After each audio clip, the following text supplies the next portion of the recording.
और आज की वीडियो में कौन पढ़ाने वाला है? तुम्हारी मोस्ट अवेटेड वीडियो। गेस कर लो, गेस कर लो। Hello my little cuties, I am Nandini and welcome back to college इन दिनों। जो तुम लोग काफी दिन से बोल रहे थे कि भाई तुम्हारी most awaited video is here. Title देख के तो पता चल ही गया होगा कि आज कौन सी वीडियो है। Applied physics 1। तो आज की वीडियो में हम आखिरी तक कवर कर रहे होंगे अप्लाइड फिजिक्स 1। तो आखिरी तक देखना वीडियो। और इस सब्जेक्ट को तो वैसे भी तुम लोग हल्के में नहीं लेते हो, तो स्टे ट्यून्ड, अच्छे से पढ़ो, ठीक है। और एक एक चीज़ को, किसी भी चीज़ को हल्के में मत लेना। जो जो चीज़ें पढ़ाई है वैसे ही पढ़ना और उसको अच्छे से नोट्स बनाना और अपने कॉपी पेन लेकर आ जाओ, एक साथ बैठ के आप पढ़। हेलो गाइस, कैसे हो सब? आई होप करती हूँ कि तुम सारे अच्छे ही होगे। बाकी और तुम सारे ये बता दो मेरे को सबसे पहले कि मिड सेम में जो जो हमने अभी तक सीरीज बनाई है, क्या सबने वो सारी वीडियो कवर कर ली है? जिसने कवर कर दी है वो कमेंट सेक्शन में मेरे को बोलेगा डन। तुम अगर इस वीडियो को आखिरी तक पूरा, तुम्हारा यूनिट 1 पूरा का पूरा कवर हो जाएगा, ठीक है। तो मेक श्योर पेन पेपर लेके आ जाओ, कॉपी लेके बैठ जाओ और एक साथ में जैसे जैसे पढ़ाती जा रही हूँ सारा कॉन्सेप्ट अंडरस्टैंड करते करते साथ साथ लिखते भी जाओ, ठीक है। तुम्हारे नोट्स भी बनते जाएंगे एंड फिर पेपर से पहले तुम सारे इसी को बैठ के रिवाइज भी कर लेना। ओके, चलो अब हम स्टार्ट करते हैं।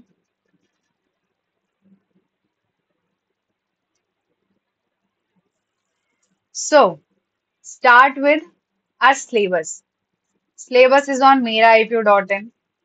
तो सबसे पहले तो भाई मैं जाके दिखा दूं तुम लोग को इस पे। हाँ, तुम्हें कहाँ मिल जाएगा तुम्हारा सिलेबस? मेरा ipu.in तुम सर्च करोगे, तुम्हें सिलेबस तुम्हारा मिल जाएगा। तुम फर्स्ट ईयर में जाओ, देन अप्लाइड फिजिक्स में जाओ, सिलेबस में जाओ। तुम्हारा देखो, तुम्हारा मोस्ट मतलब ये पूरा सिंप्लीफाइड वे में पूरा सिलेबस डला हुआ है। तो तुम इसी तरीके में पूरा जो स्टडी करना है ना, तो इसी तरीके में स्टडी करना। ये तुम्हारा लेटेस्ट सिलेबस है, इसमें कुछ भी कम ज्यादा नहीं है और एकदम परफेक्ट है, ठीक है। तो यहाँ से देख के सारे टॉपिक्स कवर हो जाने चाहिए तुम्हारे पेपर में, तभी तुम्हारे मार्क्स आएंगे, ठीक है। ऐसे नहीं आ जाते हैं मार्क्स। चलो फिर इसके साथ अब मैं अगर कवर करूँ तो मस्ट हमारे ये मस्ट डू टॉपिक्स, ठीक है।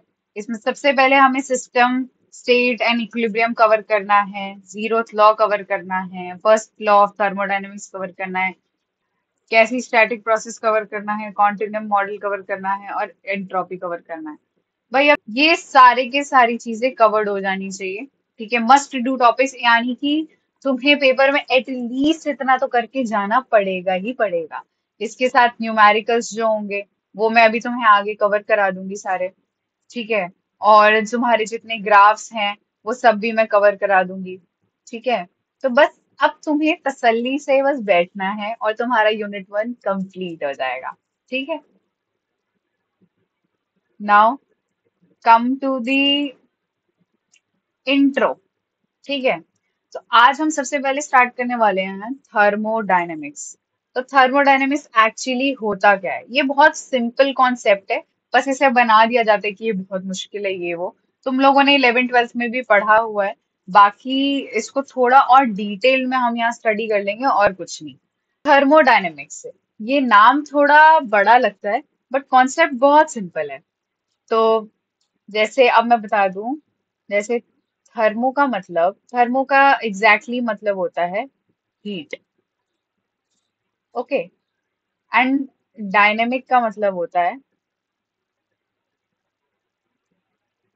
एनर्जी या मोशन, मोशन या एनर्जी, ये होता है डायनेमिक का मतलब। तो थर्मोडायनेमिक्स बेसिकली एक ऐसी साइंस है जो बताती है कि हीट और एनर्जी एक सिस्टम से दूसरे सिस्टम में कैसे ट्रांसफर होती है और कैसे ट्रांसफॉर्म होती है एग्जैक्टली। तो जैसे हीट और एनर्जी की बात करी जा रही है, तो हीट और एनर्जी दोनों एक सिस्टम से दूसरे सिस्टम में कैसे ट्रांसफॉर्म हो रहे हैं, that process is known as thermodynamics. समझ आया सबको कि थर्मोडायनेमिक्स एग्जैक्टली क्या होता है? चलो एक एग्जांपल से पढ़ते हैं इस चीज को, ठीक है। तो तुमने एक गरम चाय का कप रखा, ठीक है। और तुमने एक गरम चाय का कप टेबल पे रखा, और तुम बाय द टाइम देखते हो कि चाय ठंडी हो जाती है। क्यों? क्यों ठंडी हो जाती है, सोचो। इसीलिए ठंडी हो जाती है ना, क्योंकि वो हीट एनवायरमेंट में चली जाती है, और वो इसलिए वो ठंडी हो जाती है। ठीक है। तो ये प्रोसेस, ये एक्शन जो हो रहा है, this process is known as thermodynamics.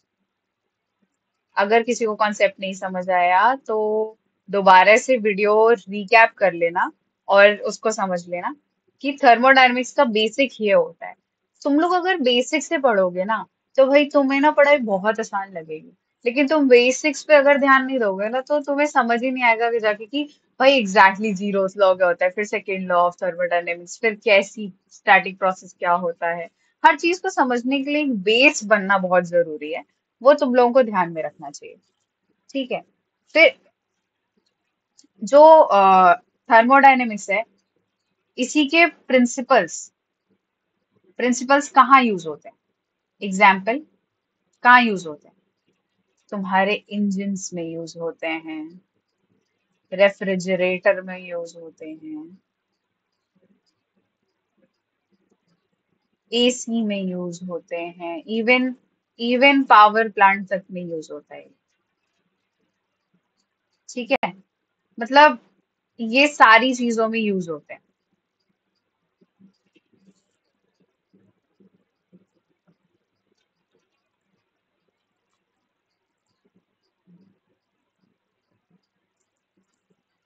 मतलब ये कह लो कि जो जो चीजें हम लोग डेली लाइफ में यूज करते हैं, वो थर्मोडायनेमिक्स के ऊपर ही चल रही है। तो हमारी मॉडर्न लाइफ थर्मोडायनेमिक्स के बिना बड़ी मुश्किल है, मतलब कोई पॉसिबल ही नहीं है, एग्जैक्टली कहूँ तो सिंपल वर्ड्स में अगर मैं तुम लोगों को बताऊं, तो थर्मोडायनेमिक्स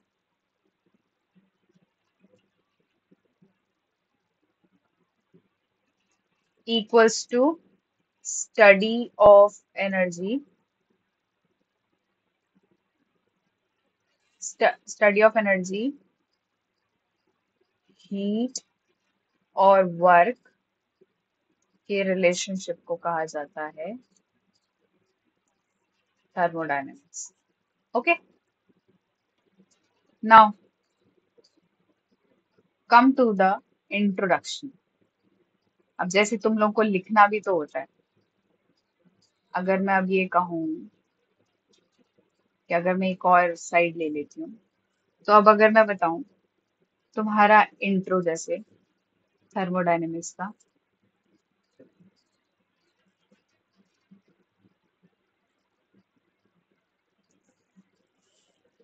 अब इसमें तुम्हारा सबसे पहले आ जाता है फंडामेंटल्स।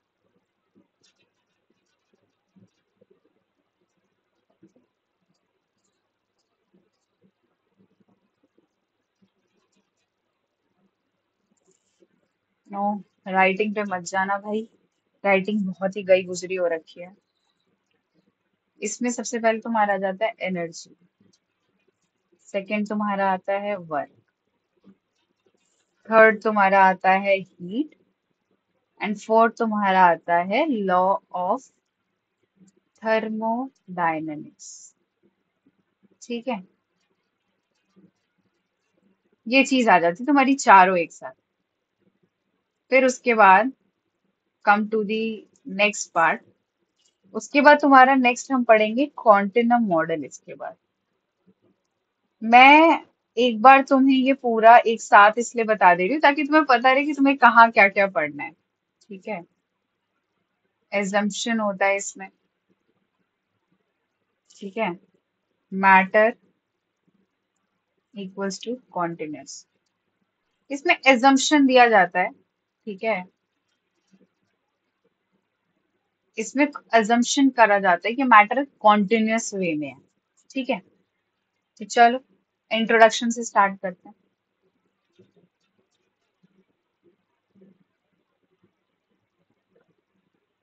चलो, फंडामेंटल आइडियाज ऑफ थर्मोडायनेमिक्स। तो thermodynamics is the branch of science, जो कि मैंने अभी तुम लोगों को बताया, branch of science that deals with energy, work, heat and their interconversion. तो पेपर में जब लिखना होगा तो तुम्हें ऐसे लिखना होगा भाई, याद रखना। तुम्हें समझा तो मैंने दिया ऑलरेडी, बट अब लिखने के तरीके में तो तुम्हें ऐसे ही लिखना पड़ेगा, कहीं ऐसा ना हो कि कुछ भी लिख के आ रहे हो तुम लोग। ठीक है। It does consider the internal structure of matter at the atomic molecular level, but rather studies matter at the macroscopic scale। ठीक है। अब इतना तो तुम लोग को समझ आ ही गया होगा। खैर, इसके बाद अब अगर इसका स्कोप देखा जाए, तो स्कोप क्या क्या है इसका? Explain how engine convert fuel into work. समझ आ रहा है? कि मतलब जैसे फ्यूल, जब हम गाड़ी चलाते हैं तो भाई कैसे फ्यूल हमारा काम में निकल रहा है, गाड़ी चल रही है, दैट फ्यूल खर्च होता है, तभी तो, तभी ना जाते हो तुम सारे पेट्रोल भरवाने हमेशा, हैं? हर हफ्ते पहुंच जाते होगे भाई, पेट्रोल भरवा दो। अब मतलब कुछ लोगों का तो दिन दिन में ही खत्म हो जाता होगा पेट्रोल।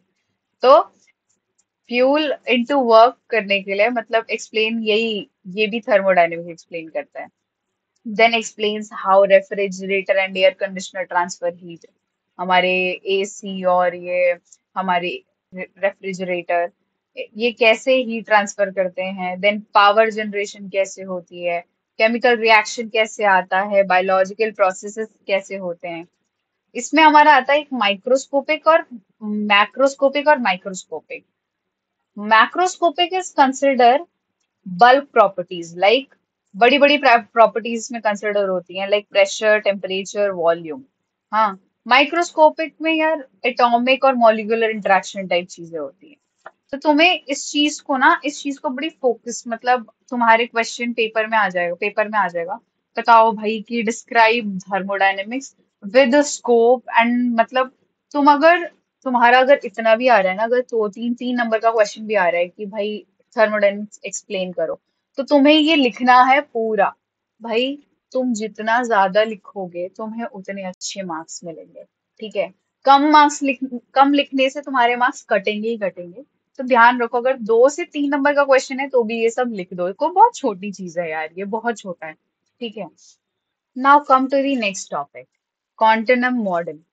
तो मेरा सबसे पहला एक सवाल है, मैटर किससे बना है बताओ? सोचो सोचो। मैटर किससे बना है? मैटर एटम और मॉलिक्यूल से बना है ना? लेकिन प्रॉब्लम ये है कि मॉलिक्यूल्स बहुत छोटे होते हैं, like like 10 raised to the power 10 metre के होते हैं। अब बताओ, लेकिन हम जो इंजीनियरिंग वर्ल्ड है, इसमें तो हम बड़े स्केल पे काम करते हैं, जैसे कि मीटर, सेंटीमीटर, लीटर, किलोग्राम, इन सब में काम कर रहे होते हैं।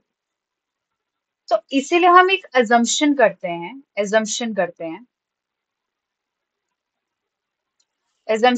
हैं कि एक कॉन्टिन्यूस मीडियम मान लेते हैं, जिसमें डेंसिटी, प्रेशर और टेम्परेचर, ये सब होती है डिफाइंड। ठीक है। जैसे कि अब मैं बता दूं, तो भाई देखो, कॉन्टिन्यूम मॉडल एक अजम्पशन है। ठीक है। जो हम फिजिक्स, थर्मोडायनेमिक्स और फ्लूइड मैकेनिक्स में यूज करते हैं बेसिकली। तो इस मॉडल में हम मान लेते हैं कि मैटर जैसे, जिसमें इंक्लूड सॉलिड, लिक्विड, गैस, ये तीनों चीजें जो है वो एक कॉन्टिन्यूस मीडियम में हम मान लेते हैं, मीडियम में। ठीक है। मतलब कि पार्टिकल्स, एटम एंड मॉलिक्यूल्स इतने क्लोजली पैक्ड होते हैं और छोटे होते हैं कि हमें उन्हें इंडिविजुअल काउंट करने की जरूरत नहीं होती। ठीक है। मतलब अब तुम एक आइडिया लगा लो, तो हम directly density, pressure, temperature, velocity जैसे प्रॉपर्टीज को डिफाइन कर देते हैं हर एक पॉइंट पे। ठीक है। इस बात को बहुत ध्यान से सुनो, क्योंकि अगर तुम इसको ये नहीं सुनोगे, समझोगे नहीं, तो ये समझ ही नहीं आएगा, क्योंकि ये पेपर में आता है। कॉन्टिन्यूम मॉडल तुम्हारा 2-3 मार्क्स में क्वेश्चन पूछ दिया जाता है कि कॉन्टिन्यूम मॉडल क्या होता है, उसकी क्या एजम्पशन होती है, ये सारी चीजें। तो तुम्हें ये डिटेल में पता होना चाहिए। ठीक है। इसमें हम directly directly density, pressure, temperature, velocity, ये सारी प्रॉपर्टीज को डिफाइन कर देते हैं। ठीक है, गॉट इट? समझ आ रहा होगा? तो अगर मैं अब एक एग्जाम्पल ले लेती हूँ, चलो यार। अब देखो, बिना एग्जाम्पल के तो समझ नहीं आता। अब तुम लोगों ने चलो कॉन्सेप्ट समझ लिया, पर ठीक है, एग्जाम्पल एग्जाम्पल समझना बहुत जरूरी है। तो अब जैसे, अब ये एग्जाम्पल ले लो, एयर इन अ रूम। तुम एक रूम में हो, जैसे तुम जिस रूम में बैठे हो अभी, ठीक है। उस रूम में जो तुम्हारी ये एयर फ्लो हो रही है, एयर के मॉलिक्यूल्स जैसे फ्लो होते हैं, तो एयर के मॉलिक्यूल्स में बहुत गैप होता है। तुम ये मानते हो कि रियलिटी तो एग्जैक्टली ये है ना कि एयर के मॉल रियलिटी यही है ना कि एयर के मॉलिक्यूल्स में बहुत गैप होता है। लेकिन हम जब स्टडी करते हैं तो एज्यूम करते हैं कि एयर एक कॉन्टिन्यूस सब्सटेंस है। ओके, मतलब एयर एक कॉन्टिन्यूस सब्सटेंस है जिसमें डेंसिटी और प्रेशर हर जगह डिफाइंड रहता है। मतलब अब जैसे कि अब ये एयर फ्लो है, अब हम लोगों को बेसिकली हमें लगता है कि, अच्छा एक मिनट रुको, मैं तुम्हें बताती हूँ इसका एग्जांपल लेके।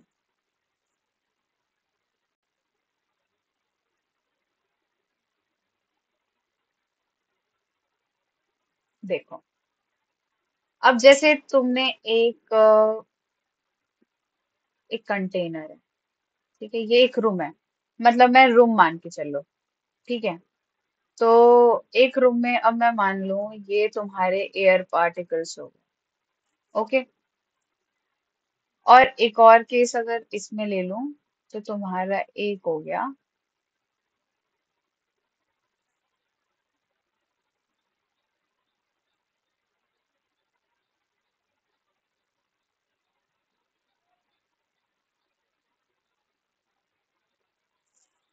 ओके। इस चीज में तुम्हें क्या समझ आया? इस चीज में समझने के लिए ये चीज है कि इसमें हम एयर पार्टिकल्स हमें दिख रहे हैं, जिसमें कि पार्टिकल्स दिख रहे हैं जिसमें कि बहुत सारा गैप है, ठीक है। इसमें क्या हो रहा है, एयर पार्टिकल्स हमें बहुत, हम एजम्पशन ले लेते हैं कि इसमें, एजम्पशन ले लेते हैं that is air particle is in continuous form. Okay, दिख रहा है ना कि हम मान लेते हैं। अब चलो एक एग्जाम्पल और ले लेती हूँ मैं, ठीक है। अब जैसे तुमने एग्जाम्पल वन ये लिया, तो एग्जाम्पल टू यहीं ले लेती हूँ मैं। दूसरे पेपर में क्यों जाना, दूसरे पेज में। Water flowing in pipe. तुम एग्जाम में जब लिख रहे होगे ना, तो तुम ये एग्जाम्पल्स वगैरह भी एक्स्ट्रा में डाल देना। मतलब वो अगर क्वेश्चन में नहीं भी पूछा है तो तुम एग्जाम्पल्स डाल दो। तुम ऐसे क्या नाम है, ऐसे डायग्राम बना दो, डायग्राम मस्ट होने चाहिए। तुम याद रखो, पेपर में अगर तुम जितना एक्सप्लेन अच्छा कर पाओगे ना, तुम्हें मार्क्स उतने अच्छे मिलेंगे। इस बात को मान के चलो कि तुम जो चीज लिख रहे हो वो एग्जामिनर को ज्यादा पढ़ना नहीं पड़ रहा, और वो समझ जा रहा है कि भाई इस बच्चे को तो अच्छे से पता है, कॉन्सेप्ट एग्जैक्टली पता है। ठीक है, तो देखो जैसे water flowing in a pipe. तो एक पाइप में जब वाटर फ्लो कर रहा होता है तो वाटर के पार्टिकल्स भी ऐसे दूर दूर होते हैं थोड़े। तो हम लोग मान के चलते हैं कि वाटर भाई फ्लो हो रहा है, मतलब फ्लो तो हो रहा है। और लेकिन हम उसे एजम्पशन डाल देते हैं ना कि वो एक कॉन्टिन्यूअस साइड पे है, लेकिन उसके बीच में भी गैप है, लिक्विड है वो, लिक्विड में भी गैप होता है। ठीक है, अब जैसे अगर मैं मान के चलूं, तो मैं अगर इतना बता दूं, दैट इज रियल वर्ल्ड में ना, रियल वर्ल्ड में एटम्स बहुत छोटे हैं, like 10 raised to the power 10 metre. इतने, एक हम आइडिया लगाते हैं, ये इतने हैं एटम्स, इतने छोटे हैं। तो और इंजीनियरिंग स्केल जो होता है वो मीटर और सेंटीमीटर, वो बहुत बड़ा है। तो इसलिए माइक्रोस्कोपिक स्केल को इग्नोर करके हम एक स्मूथ कॉन्टिन्यूअस मॉडल यूज करते हैं, जिससे equation of thermodynamics and fluid mechanics में हम अप्लाई कर पाते हैं। समझ आ रहा है सबको? देखो भाई, जिसको नहीं समझ आ रहा है तो वो बैक कर लेना, पीछे दोबारा रिवाइंड करके दोबारा से पढ़ना, तभी आगे बढ़ना। याद रखना, पहले ऐसा ना करो कि तुम पढ़ते जा रहे हो, फिर नोट्स बनाओगे, ऐसे नहीं। नोट्स साथ साथ में बैठ के बनाते जाओ, समझते जाओ, चीजें कॉन्सेप्ट समझते जाओ, और जो नोट्स में जो पेपर में एग्जैक्टली लिखना होगा वो मैं तुम्हें डायरेक्ट दे दूंगी। अभी अच्छे से सब समझ लो, ठीक है। अब इन शॉर्ट अगर मैं आ जाऊं, तो अब मैं तुम्हें ये भी बता देती हूँ। देखो, अब जैसे continuum model, what is exactly is continuum model? अब तुम्हें इतना तो समझ आ ही गया होगा। Continuum model, no word and uniform, ठीक है। Reality matter consist of discrete atom and molecules. Assumption, लेकिन हम एजम्पशन कर लेते, रियलिटी तो वही है। अब तुम्हें जैसे मैंने बताया था उन दोनों का एग्जाम्पल लेके। हाँ, ये रियलिटी है और ये हमारी एजम्पशन है। तो assumption in thermodynamics, matter is considered as a continuous distribution of mass without voids, ठीक है। why ये valid, okay, ये valid क्यों है exactly? Because average molecular spacing is much smaller than the system dimension, m 10 raised to the power minus 3 meter or larger, ठीक है। This is called continuum assumption, okay। Properties like density, temperature, and pressure can be defined at every points in space are very smoothly. Enables use of calculus in thermodynamics analysis. ठीक है, ये तुम्हारी advantages हो गई, ठीक है। और ये तुम्हारा हो गया कि तुम्हें क्यों पढ़ना है इसे, ठीक है। तुम्हारा क्वेश्चन देखिए ऐसे ही आ जाता है, what is a continuum assumption, what is, why it is valid. तो सिंपली तुम्हें यही लिखना है कि continuum assumption treats matter as a continuous medium, ignoring discrete molecular structure. It is a valid because molecular spacing is negligible compared to system dimension, allowing smooth variation of properties. Simple as this. ठीक है। Now, so moving to the next concept. तो हम अब आते हैं concepts पे। अगर हम आगे पढ़ेंगे तो अब हम कॉन्सेप्ट्स पढ़ेंगे। कॉन्सेप्ट्स में ना बहुत सारे पार्ट्स आते हैं। सबसे पहले आता है हमारा सिस्टम, ठीक है। सिस्टम बैठा है छोरा भाई वो वाला सिस्टम नहीं है ऑफ कोर्स ये, ठीक है। ये सिस्टम है, इसमें आते हैं तुम्हारे क्लोज्ड सिस्टम, ओपन सिस्टम और तुम्हारा आइसोलेटेड सिस्टम, ठीक है। देन तुम्हारा एक और पार्ट आता है, वो है तुम्हारा बाउंड्री। भाई बाउंड्रीज मेंटेन करके रखनी चाहिए अपनी, ठीक है। मेंटेन नहीं करोगे ना तो लोग बड़े बेकार हैं कॉलेज में। And then state of mind की बात नहीं हो रही है, ठीक है। ये दूसरा स्टेट है। देन इसमें इंक्लूड होता है तुम्हारा प्रोसेस। मैं एक फ्लो चार्ट बता दे रही हूँ कि आगे हमें और क्या पढ़ना है, उसके अकॉर्डिंग तुम्हें आइडिया लगता जाए। आइसोथर्मल, ये सब तुमने शायद 11th-12th में पढ़ा है। अगर पढ़ा है तो कमेंट सेक्शन में बोल दिया दीदी पढ़ा है। कमेंट सेक्शन में यार तुम लोग लिखा करो कि जो चीज तुम्हें नहीं आती समझ, या जो भी चीजें होती है वो चीजें बता दिया करो हमें, क्योंकि हमें तो जो चीज समझ आ रही है हम पढ़ाते जा रहे हैं। अब तुम्हें नहीं समझ आ रहा तो तुम्हें कमेंट तो करना पड़ेगा ना। तो these are 4 type of process in this concept, ठीक है। नाउ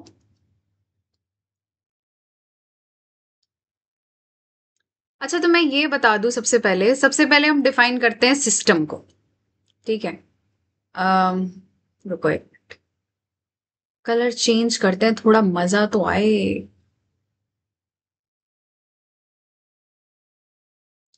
अरे भाई हो जा, आज ही हो जा। हाँ हो गया, चलो हो गया। सबसे पहले आते हैं हम सिस्टम पे, ठीक है।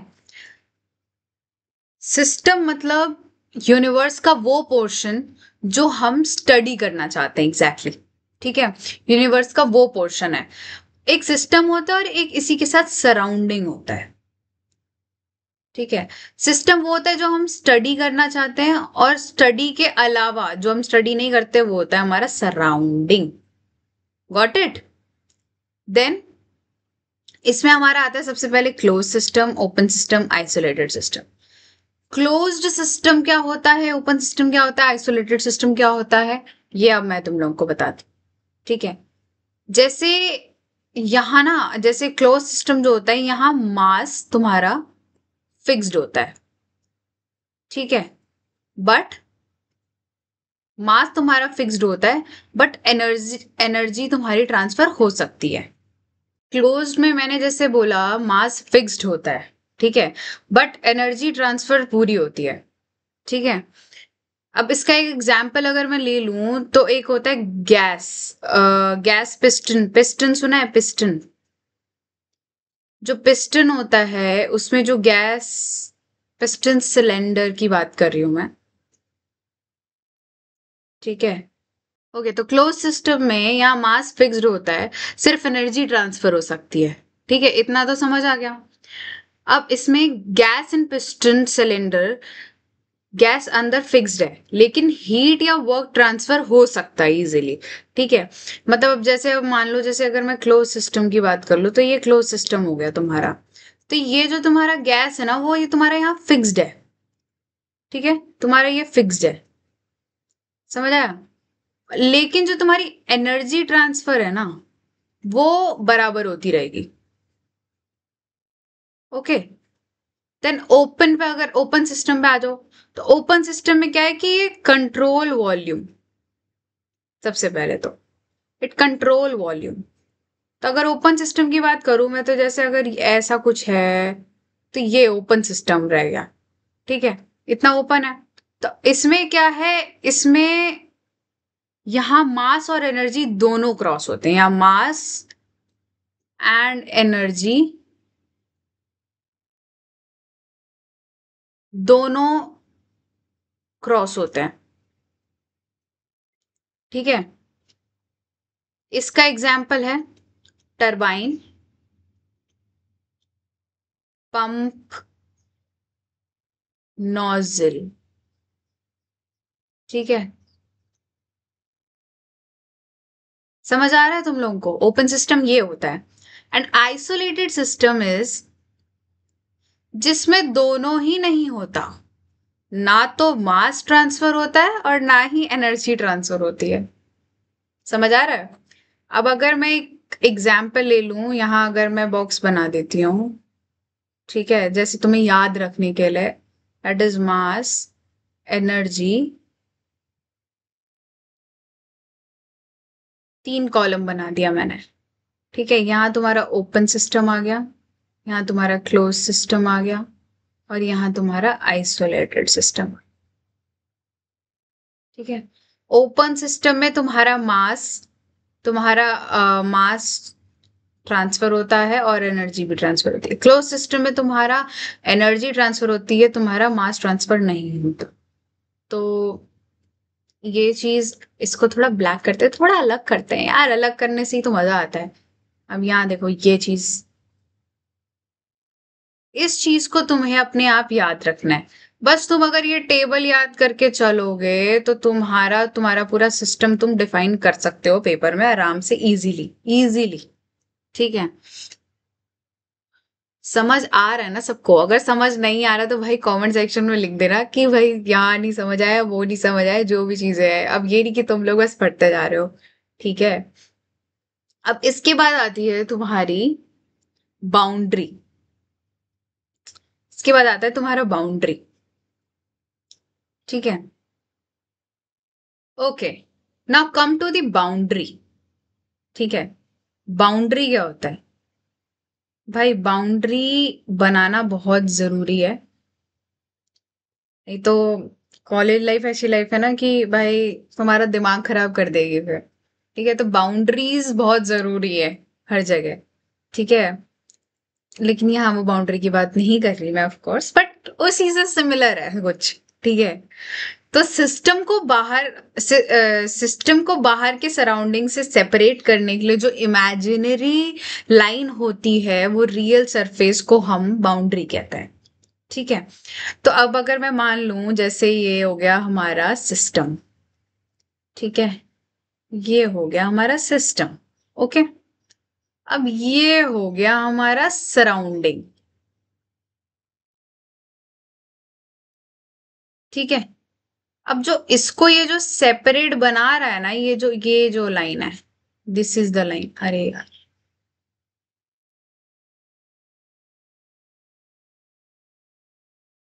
ये जो पूरी लाइन है, this is called boundary.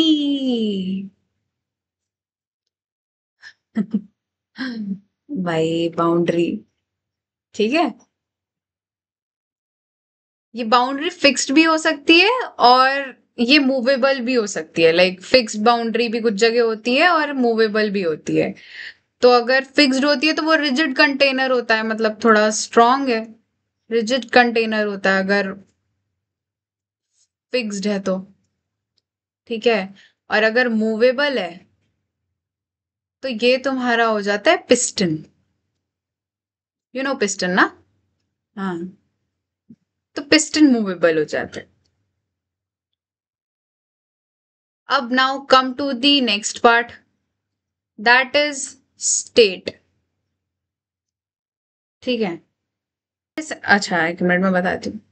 Basically जो कंडीशन होती है ना सिस्टम की, उसे हम स्टेट कहते हैं।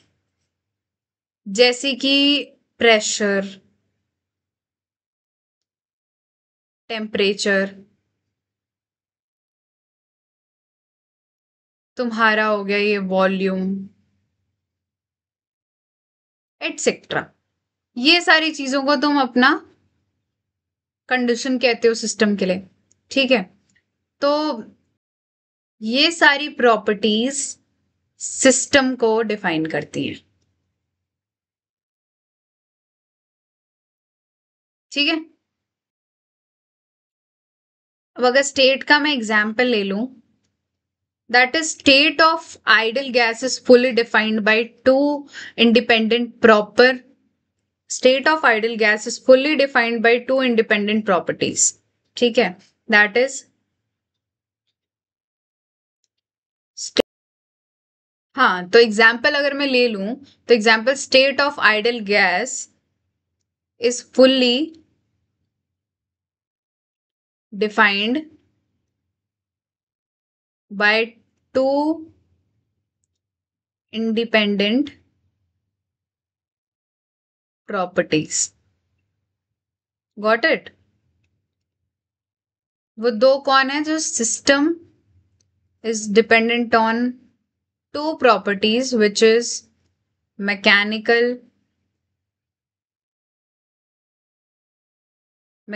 property and chemical property. This is a major properties, you know. भाई एक बात बहुत जरूर ध्यान रखना कि तुम अगर सोच रहे हो कि अगर नोट्स पढ़ के सिर्फ, मतलब नोट्स भी मैंने ऐसे बनाए कि तुम सिर्फ नोट्स पढ़ के भी कर सकते हो, बट अगर तुम वीडियो पूरी देखते हो तो इससे क्या होता है कि तुम्हें समझ आएगा कि मान लो तुम्हें डायरेक्ट क्वेश्चंस, अब तुम 8th 10th और 12th के बच्चे तो हो नहीं कि तुम्हें डायरेक्ट क्वेश्चंस मिल जाएंगे। तुम्हारा कॉलेज इंजीनियरिंग का पेपर दे रहे हो तुम लोग, तो इसमें तुम्हें कुछ भी घुमा के पूछा जा सकता है, कुछ भी। तो समझाने, मतलब मैं जो तुम्हें समझा रही हूँ वो तुम समझ, अगर तुम्हें समझ आ जाएगा तो कम से कम ये होगा कि तुम्हें कुछ भी क्वेश्चन आएगा तो तुम उसमें बना के लिख सकते हो, ठीक है। बाकी तो मैं नोट्स तो मैं प्रोवाइड कर दूंगी, नोट्स के साथ साथ मैं तुम्हें ऑल पॉसिबल जितने क्वेश्चंस आ सकते हैं पेपर में, उसका भी मैं तुम्हें एक डिटेल्ड वर्जन बना के दे दूंगी। तुम उसको पूरा अच्छे से मतलब रिवाइज करके जाना। मैं इतना कह रही हूँ, बस याद रखना कि जब तुम रिवीजन कर रहे हो तो वो सारे क्वेश्चंस, बल्कि मैं कहूंगी रिवीजन नोट्स से ना करके वो जो जितने भी मेरे पॉसिबल क्वेश्चंस होंगे उन सबको रिवाइज मार लेना एक एक बार। तुम कम से कम नहीं नहीं में अगर जो क्वेश्चन अटेम्प्ट ना करने वाले होगे वो भी तुम अटेम्प्ट कर लोगे, ठीक है। तो मतलब उसको भी अच्छे से कर लेना। Okay, now come to the जो तुम्हें पेपर में लिखना है। भाई यही तो बात होती है ना कि पेपर में क्या लिखना है और समझना क्या है difference. System a portion of universe chosen for analysis, ठीक है। ये चीज तो तुम लोगों ने पढ़ी ही है। अभी तो पढ़ा ही मैंने। Then close system, open system, isolated system, अब तो तुम लोग पढ़ लोगे होपफुली। मुझे जहां तक पता है, जितना मैंने अभी समझा दिया है तुम लोग को, तो तुम लोग इसके बाद तो तुम्हें कोई जरूरत नहीं पड़ेगी होपफुली समझाने की। पर चलो, तब भी मास में फिक्स्ड होता है, ओनली एनर्जी ट्रांसफर पॉसिबल होता है। देन उसमें both mass and cross, mass and energy both cross boundary है। इसमें गैस एंड पिस्टन सिलेंडर है, इसमें टरबाइन एंड पंप है, ये भी मैंने लिखवा दिया था। देन आइसोलेटेड सिस्टम में no exchange of mass energy है, ठीक है, थर्मोफ्लास्क है। देन बाउंड्रीज में आ जाओ, तो तुम्हारा आ जाता है ये इमेजिनरी और real surface separating system from surrounding, तो वो वाला सिस्टम जो साइड वाला सिस्टम होता है, ठीक है। कैन बी फिक्स्ड और मूवेबल, ये भी मैंने बता दिया था तुम्हें। देन स्टेट पे आ जाओ, there are kind of properties जो तुम्हें स्टेट डिफाइन करती है, which is pressure, temperature, volume, और यू तुम्हारा होता है ये क्या, हाँ हाँ, यू तुम्हारा इंटरनल एनर्जी होता है, ठीक है। Now come to equilibrium. Equilibrium is a system, is a thermodynamic equilibrium when all driving forces are absent. ठीक है, जिसमें mechanical equilibrium, thermal equilibrium, chemical equilibrium होता है। नो बैलेंस फोर्सेस और pressure differences, uniform temperature, no chemical reaction, uniform composition. When all three exist simultaneously, system is in thermodynamic equilibrium. अगर ये तीनों के तीनों अगर होते हैं पॉसिबल, तीनों पॉसिबल होते हैं अगर, तो इसका मतलब वो थर्मोडायनेमिक एप्लीकेशन में है, ठीक है।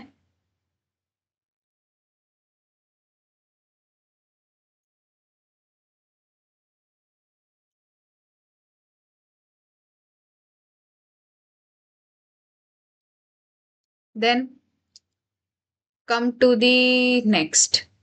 अब हम आते हैं तुम्हारे प्रोसेस पे, ठीक है। Transition of system from one state to another, one state to another state, ठीक है। Which is first is types isothermal, isobaric, isochoric, adiabatic, polytropic. ये तुम्हारे काफी काफी मेन पार्ट्स हैं, ठीक है। इसमें हमेशा याद रखो, तुम्हें देखो जैसे मैंने स्टेट, इक्विलिब्रियम, ये सब बताया, तुम्हारा पेपर में डायरेक्ट आ जाता है तुम्हारा स्टेट क्या है, सिस्टम क्या है, ये चीजें डिफाइन करने के लिए पूरी आ जाती हैं। तो मैंने जैसे जैसे तुम्हें पढ़ाया है, जैसे जैसे तुम्हें लिखवाया है, वैसे वैसे उस पेपर में बस लिख के आना, तुम्हें पूरे नंबर मिलेंगे, गारंटी, पूरे नंबर मिलेंगे।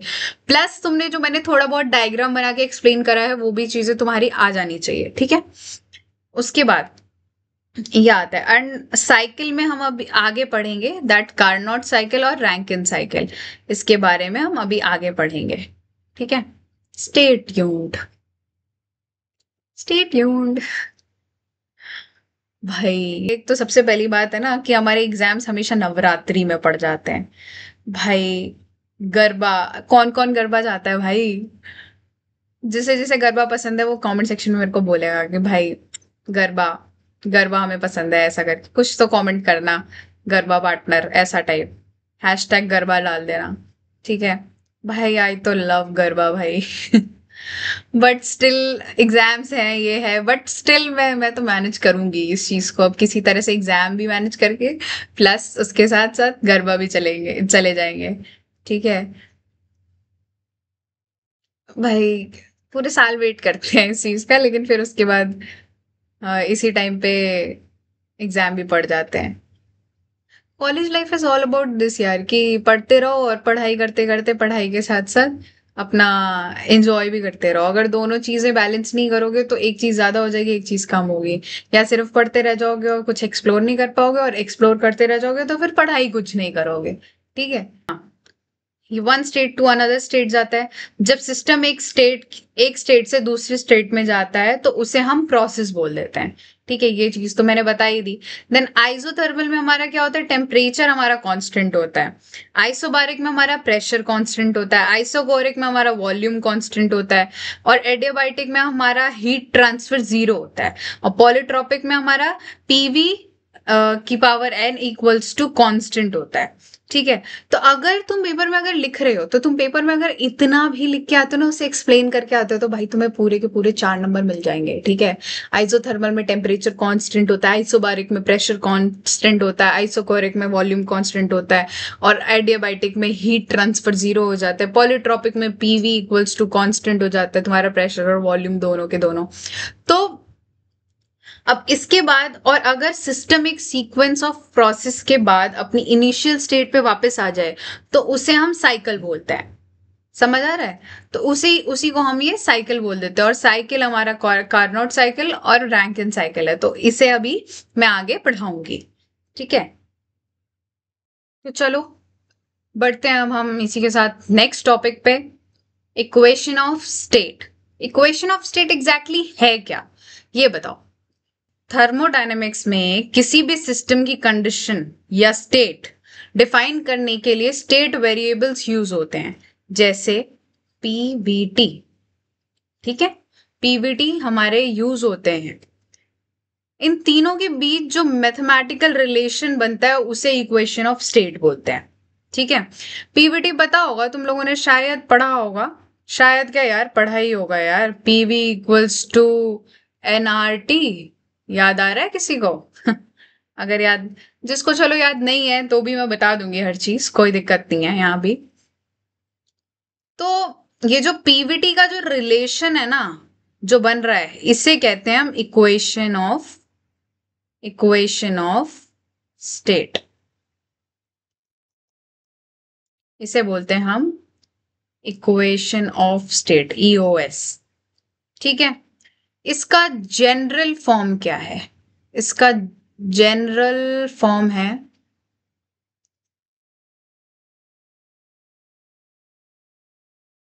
P V T equals to zero.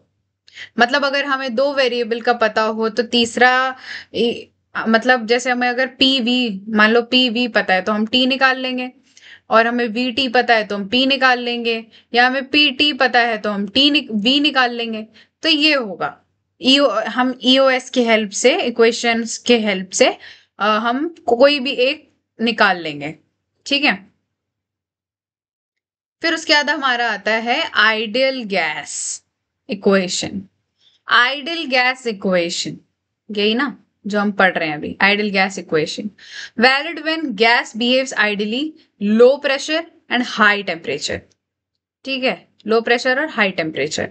Are is universal gas constant 8.314 KJ, kilo joule per kilo mole per kelvin. वाह यार, इतनी बड़ी। एक तो ये यूनिट भाई, फिजिक्स में याद रखना एक चीज भाई, अगर तुम यूनिट नहीं लिख रहे हो टीचर आधे नंबर काट देती है। तो अपनी यूनिट्स का याद रखना पेपर में। पता है मैं जनरली ना पहले लिखती थी पेपर में, तो भाई मैं ना ऐसी कर देती थी कि पूरा क्वेश्चन सॉल्व कर दिया, सब कुछ कर दिया, हर जगह लिख दिया, और यूनिट लिखना भूल गई। भाई यूनिट ना लिखने का भाई टीचर ने इतनी बार नंबर काट दिए हैं। और आधे आधे नंबर नहीं, ये स्कूल नहीं है कि स्कूल में जैसे हम आधे नंबर काट देते थे। भाई ये कॉलेज है, इसके अंदर ये लोग 1-1.5 नंबर काट देंगे और बोलेंगे तुम यूनिट नहीं पता, तुम काय के इंजीनियरिंग कर रहे हो भाई। सीधी सी बात है। They are very straightforward भाई। ठीक है। तो अब इसका अगर मैं लिखूं आइडियल गैस का, तो ये सबसे बेसिक और कॉमन है, which is P V equals to N R T, जो तुम्हें मैंने अभी अभी बताया। ठीक है। एक सेकेंड, दोबारा से लिख देती हूँ थोड़ा अच्छे से। P V equals to N R T. Okay. in which P stands for pressure, V stands for volume, R stands for, universal gas constant, N is mole of gas, और क्या बचा? T। एंड T तो तुम्हें पता ही होगा, temperature. Temperature हम हमेशा temperature हम हमेशा टेम्परेचर हम हमेशा केल्विन में लेते हैं। अगर सेल्सियस में दिया है तो कन्वर्ट कर दो केल्विन में, और केल्विन में दिया है तब तो केल्विन में ही रखो। ठीक है, उसके बाद अब इसके एजम्पशन ले लूं तो गैस मॉलिक्यूल्स का अपना वॉल्यूम नेग्लिजिबल होता है। ठीक है, मॉलिक्यूल्स के बीच में कोई फोर्स ऑफ अट्रैक्शन रिपल्शन नहीं होती। कॉलिजन परफेक्टली इलास्टिक होते हैं इसके बीच में। तो मतलब ये चीजें तुम्हें एजम्पशन याद रखनी है इसकी आइडियल गैस की। ठीक है, देन तुम अगर लिमिटेशंस वगैरह चीजों पे आते हो, इसकी आइडियल गैस की लिमिटेशन पे, तो ये पर्टिकुलरली आइडियल गैस के लिए ही काम करता है। ठीक है, इसकी सबसे बड़ी लिमिटेशन ही यही है। ठीक है, now come to real gas EOS. Real gas, ठीक है, वेंडर वॉल इक्वेशन, इसके बारे में भी तुमने शायद रीड करा होगा कभी तो। ठीक है, तो रियल गैसेस में मॉलिक्यूल्स के बीच में अट्रैक्शन और रिपल्शन होता है। ठीक है, रियल गैस में कुछ जगह अट्रैक्शन होता है, कुछ जगह रिपल्शन होता है, और मॉलिक्यूल्स खुद भी फाइनाइट स्पेस लेते हैं, मतलब काफी ज्यादा।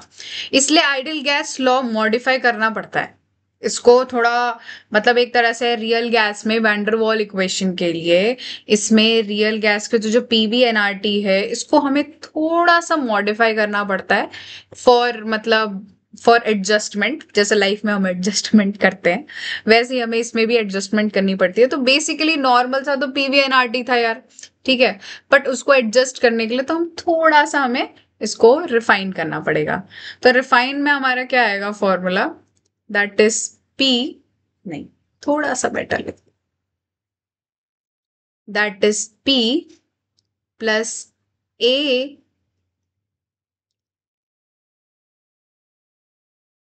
पी प्लस ए अपॉन में वी स्क्वायर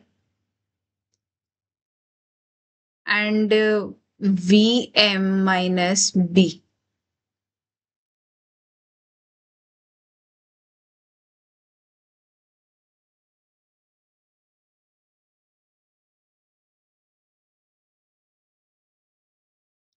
आर टी समझ आ रहा है ये? मतलब ये इक्वेशन अब कहां से आ गई, तुम लोग यही सोच रहे होगे। भाई मैं भी यही सोच रही हूँ। एग्जैक्टली ये जैसे पेपर में डायरेक्ट तो नहीं आता इक्वेशन, बस मैं इतना बता रही हूँ तुम लोगों को, ये डायरेक्ट ऐसे इक्वेशन नहीं आती है। बस तुमसे पूछा जाता है वेंडर वॉल क्या है, इस बारे में क्या है, तो ये हमें फॉर्मूला बेसिकली याद करना पड़ता है। ठीक है, इसे तुम्हें याद करना पड़ेगा, लर्न। पेपर में बस तुम्हें ऐसे एग्जैक्टली लिख के आ जाना है। इसमें तुम्हारा ए जो है, ए स्टैंड्स फॉर इंटर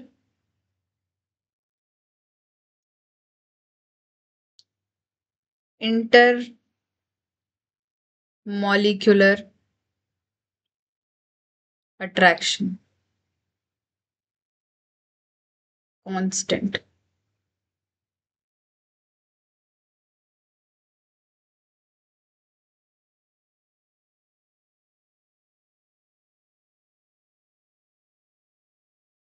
और बी स्टैंड्स फॉर वॉल्यूम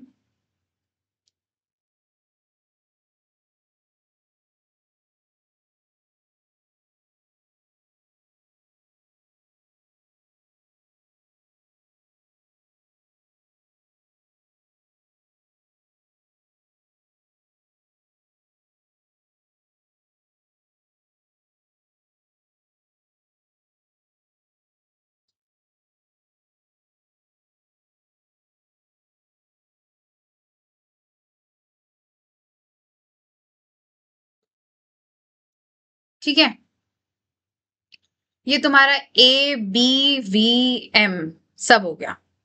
ठीक है, मोलर वॉल्यूम।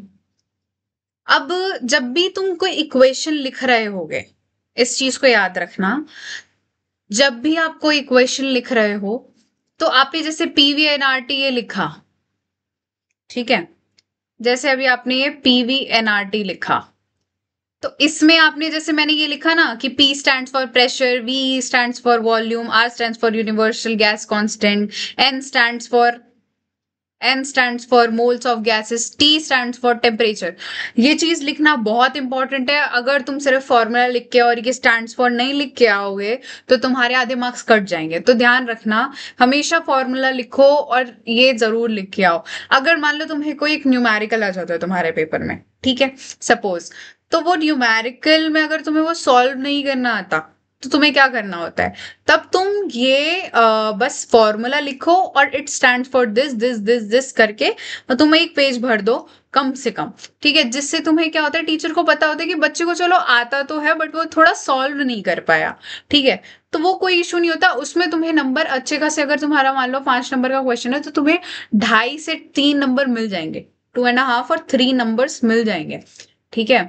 और रही बात वैंडरवाल इक्वेशन की, देखो वैंडरवाल इक्वेशन में ये इक्वेशन लिख देना, then A B V M और पी और आर टी क्या स्टैंड करते हैं वो चीज भी लिख देना पेपर में, ठीक है।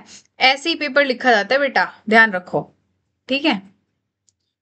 मैं तुम्हें साथ साथ ऐसे बताते जा रही हूँ ताकि भाई तुम्हें कहीं ऐसा ना हो कि तुम लोग मिस आउट कर रहे हो कि पेपर में भाई लिखना क्या है, कैसे मैनेज करना है, ठीक है। चलो गाइस, बढ़ते हैं अपने नेक्स्ट टॉपिक की तरफ, हीट। हीट हम क्यू से समझते हैं, इतना तो पता ही होगा, सबको पढ़ा होगा सबने। तो हीट को ना देखो समझने का एक बहुत ही सिंपल तरीका है, बहुत ही सिंपल तरीका है। सोचो तुम एक गर्म चाय का कप उठाते हो और हाथ लगाते हो, ठीक है, जनरली जैसे हम तुम चाय उठा रहे हो तो तुमने हाथ से उठाया तो तुम्हारे हाथ का टेम्परेचर लो है, चाय का टेम्परेचर हाई है, ठीक है, तो हीट ऑटोमेटिकली चाय से तुम्हारे हाथ में आएगी क्योंकि तुम दोनों का टेम्परेचर अलग अलग है, ठीक है। मतलब ऑफ कोर्स तुम गरम गरम चाय जब कुल्हड़ में लेते हो, भाई क्या हाथ जल रहा होता है, ठीक है, तो वो हाथ जल जाता है, हाथ इसलिए हम थोड़ी देर बाद उठाते हैं, फूक फूक के दूर दूर रखते हैं, ठीक है। तो इसमें इंपॉर्टेंट बात यह है कि हीट कोई चीज स्टोर नहीं होने देती, सिर्फ ट्रांसफर होती है, ठीक है।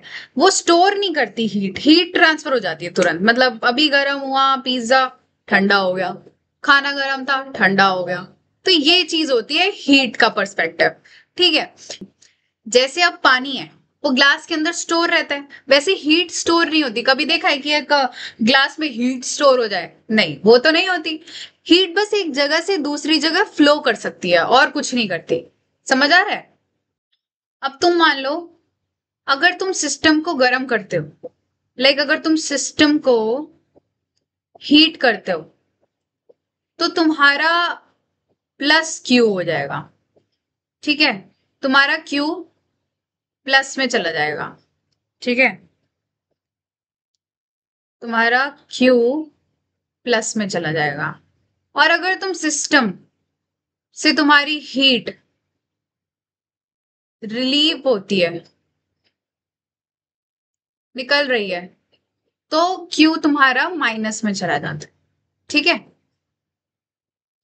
ये तो तुम्हारा हो गया तुम्हारा पूरा हीट का पर्सपेक्टिव, ठीक है। इसको देखो अच्छे से पढ़ना। नाउ अब मैं आती हूँ तुम्हारा नेक्स्ट पार्ट पे, ये होता है तुम्हारा हीट। अब तुम्हें जो पेपर में लिखना है एग्जैक्टली वो, ठीक है। तो अब देखो इसमें, heat is a form of energy is transferred due to temperature difference, correct. Heat is not strained in the body, it is an energy of transfer. Heat is a path function. Depends on process, not just state. Q, heat added to the system, negative Q is heat rejected. अभी मैंने समझाया। Then come to the zeroth law of thermodynamics. ये तुम लोगों ने यार पढ़ा होगा मेरे ख्याल से, मुझे जहां तक लगता है पढ़ा ही होगा सब लोगों ने। चलो अब जीरोथ लॉ ऑफ थर्मोडायनेमिक्स हम पढ़ ही रहे हैं अगर,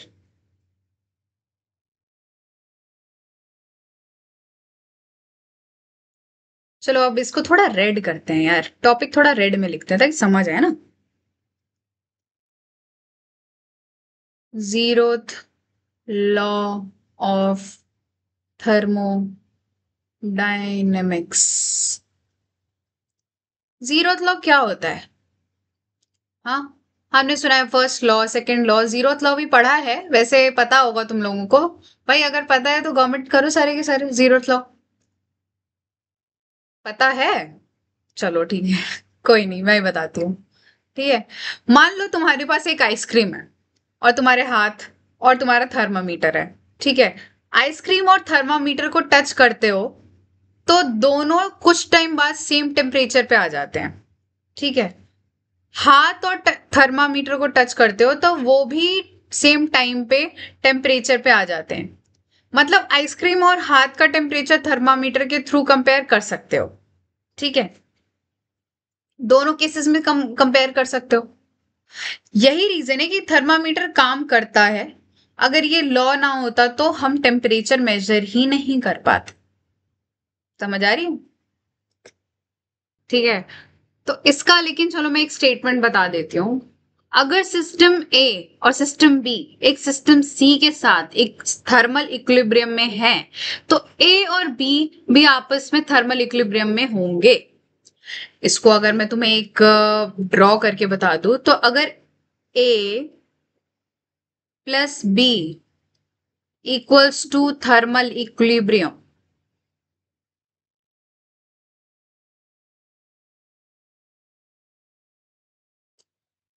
और बी प्लस सी भी थर्मल इक्विलिब्रियम में है,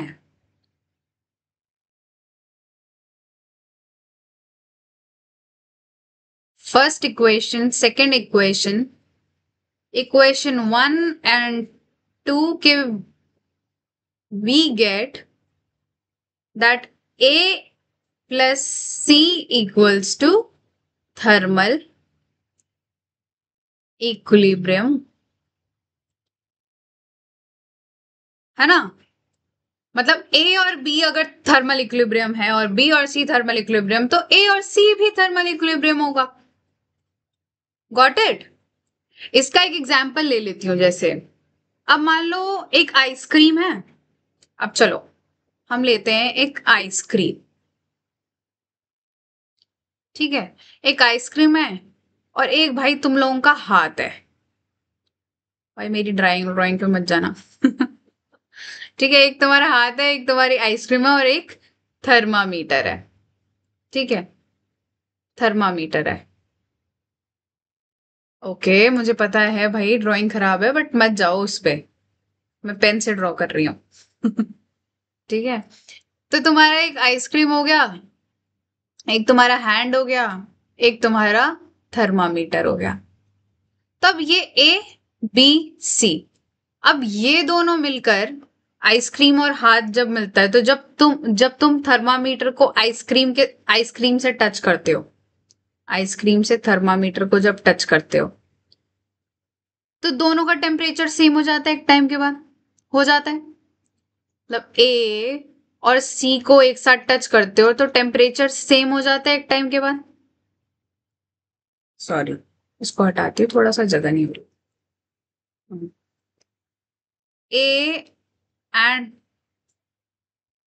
ए एंड सी को तुम एक साथ मिलाते हो तो टेम्परेचर सेम हो जाता है।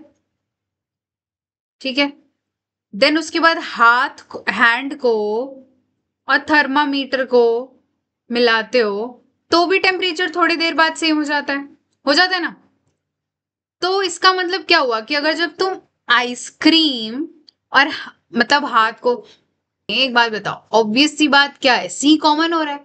तो अब अगर तुम आइसक्रीम और हाथ को टच करोगे एक साथ, ए और बी को, तो इसका भी टेम्परेचर इवेंचुअली आखिरी में सेम ही हो जाएगा ना?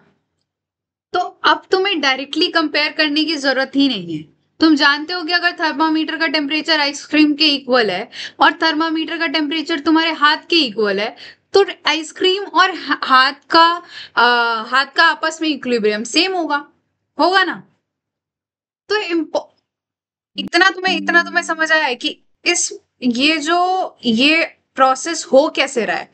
ये लॉ की वजह से हो रहा है और वो है zeroth law.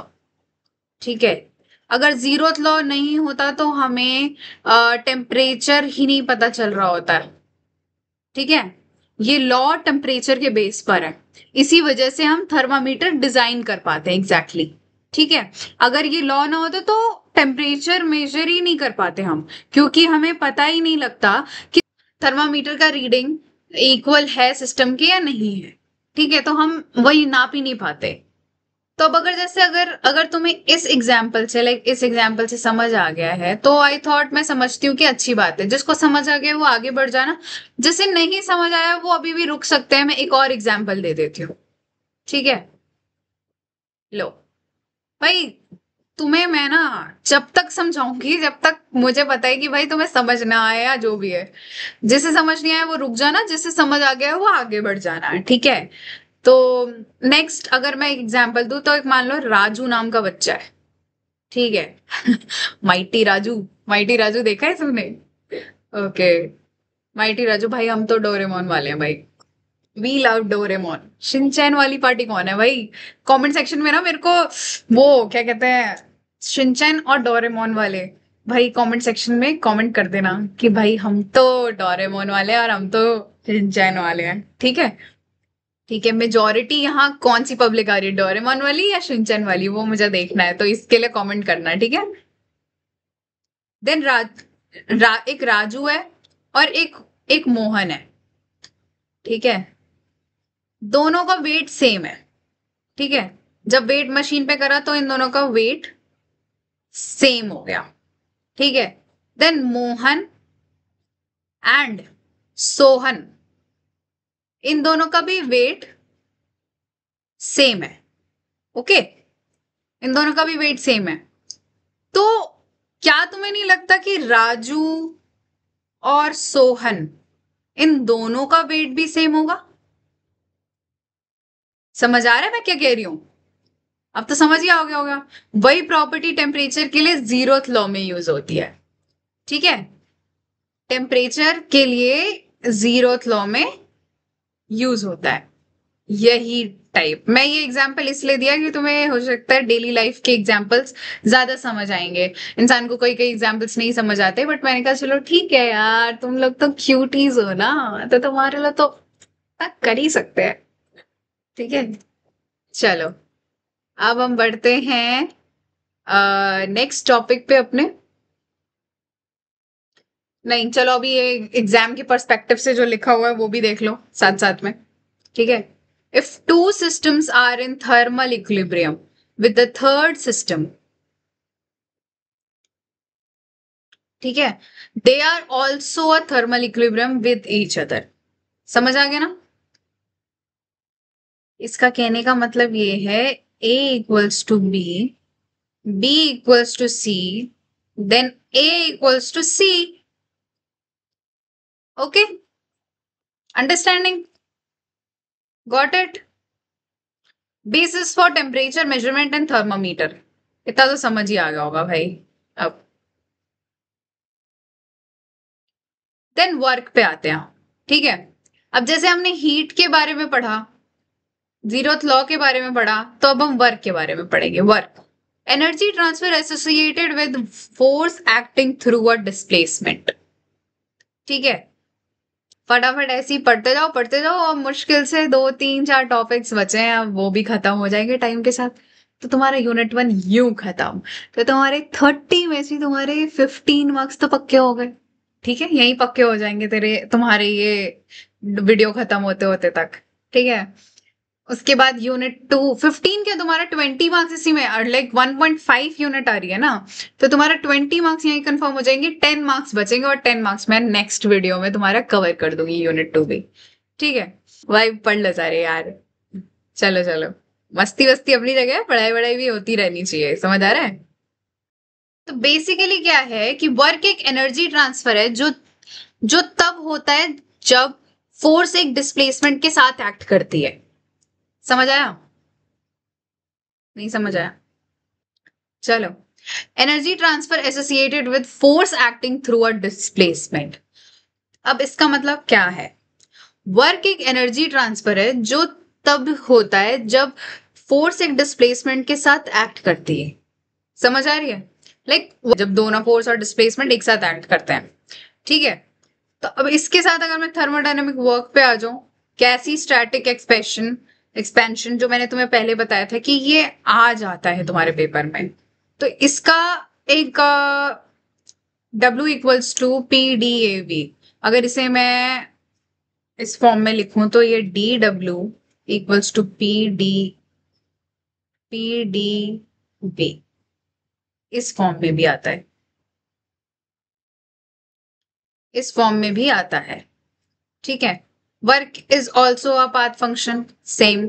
Positive W is equals to work done by system, negative W is work done on system। ठीक है, याद रहे, मतलब अगर तुम्हारा पॉजिटिव वर्क है तो वर्क डन बाय सिस्टम है। ठीक है, got it, work done by system, system के द्वारा करा गया है। ठीक है, और नेगेटिव W है तो तुम्हारा वर्क डन ऑन सिस्टम है। समझे बच्चे? वर्क डन ऑन सिस्टम के ऊपर हो रहा है। ठीक है, ये बहुत इजीली तुम्हें ये चीज समझ आनी चाहिए। ठीक है, अब ये इसका हम पर्सपेक्टिव ये भी ले लेते हैं कि W is greater than 0, W is smaller than 0। ठीक है, जिससे कि तुम्हें समझ आ जाए। अब तक हमने कवर कर लिया हीट, जीरोथ लॉ, तुम्हारा ये वर्क, ये भी कवर हो गया। ठीक है, डन। चलो भाई, come to the most important topic of this unit. ठीक है, ये है हमारा लॉज ऑफ थर्मोडायनेमिक्स, जिसमें अभी हमने पीछे जीरोथ लॉ ऑफ थर्मोडायनेमिक्स पढ़ा ही पढ़ा, देखा ही तुम सबने, है ना। If two systems are each in thermal equilibrium with the third system, then they are in thermal equilibrium with each other। ये तो समझ आ गया सबको? ठीक है, एक्सप्लेनेशन इसका मैं क्या दूं? Establish the concept of temperature as a measurable and comparable temperature property, provides the foundation of thermometer। An example, if a thermometer shows the same reading when the contact with the hot water and later with the body B, then both A and B are at the same temperature। समझ? A plus B equals to B plus C, then A plus C equal होगा। समझ गए? Then अगर हम आते हैं तो भाई हम आ जाओ अब फर्स्ट लॉ ऑफ थर्मोडायनेमिक्स। ठीक है, अब तुम आ जाओ फर्स्ट लॉ ऑफ थर्मोडायनेमिक्स पे। ठीक है, also called law of energy conservation. Okay, अब फर्स्ट लॉ ऑफ थर्मोडायनेमिक्स तो मैं मान ही नहीं सकती कि किसी ने नहीं पढ़ी होगी। ठीक है, मुझे तो लगता है शायद ये चीज तो हमें लगता है जब से हम शुरू से पढ़ रहे हैं भाई। हाँ, energy can neither be created nor be destroyed, ये बस कंजर्व होती है। समझ आता है एनर्जी, ये चीज तो तुम समझ ही गए होगे। खैर, बाकी फिर आते हैं हम फॉर अ क्लोज सिस्टम।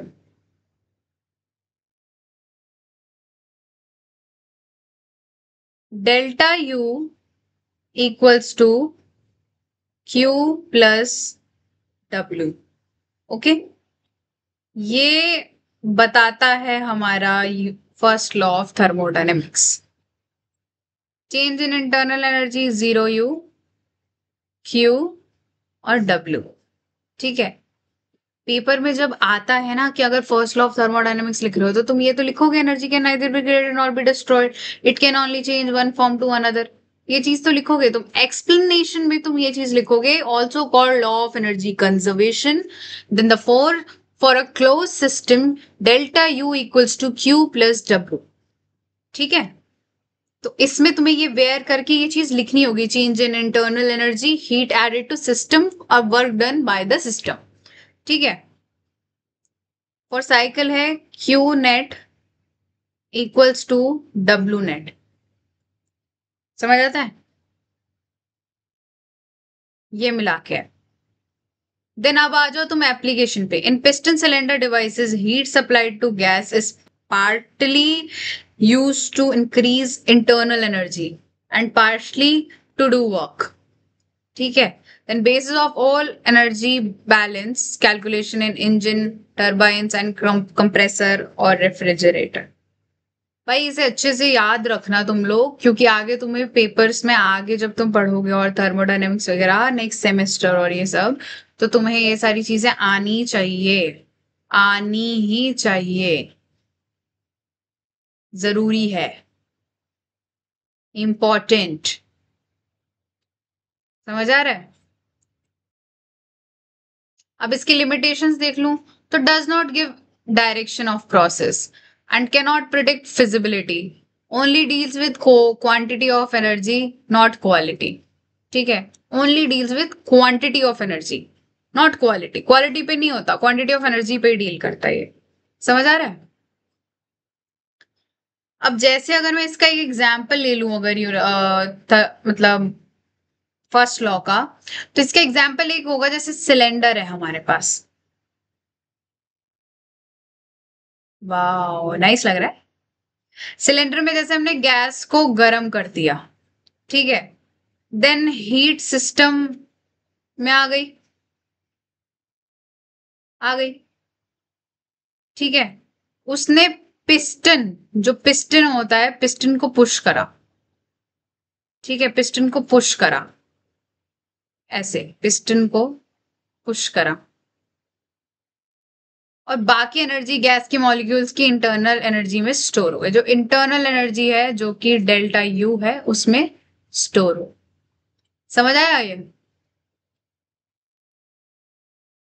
समझ आ रहा है ना? तो लाइक शेयर कमेंट हो जाना चाहिए, ठीक है सबका। सारे के सारे ना शेयर कर दिया करो यार तुम लोग। अगर अगर मेट के बच्चे हो तो एमएसआईटी के बच्चों को भी भेजो, अखिलेश दास के भी बच्चों को भेजो, बीपीआईटी के भी बच्चों को भेजो, यूएसआर यूएसआईसीटी, सारे जितने भी कॉलेजेस की फिजिक्स है, ये फिजिक्स सेम है, नॉट पर्टिकुलरली फॉर आईपीयू। और भी जितनी जगह फिजिक्स पढ़ाई हो रही है वो सब यही पढ़ रहे हैं, ठीक है। तो तुम अगर उन्हें शेयर करोगे तो उनकी हेल्प होगी, ठीक है। सेकेंड लॉ ऑफ थर्मोडायनेमिक्स, ये भी लॉ हम लोगों ने पढ़ा है, मेरे ख्याल से, मुझे लगता है पढ़ा होगा तुम लोगों ने अगर। तो इसमें यही था कि हीट जो है, मतलब वो हाई टेम्परेचर से हमेशा लो टेम्परेचर की तरफ ही आती है, लो टू हाई नहीं जाती, अनटिल अनलेस कोई वर्क डन ना परफॉर्म हो रहा हो तो। समझ आ रहा है?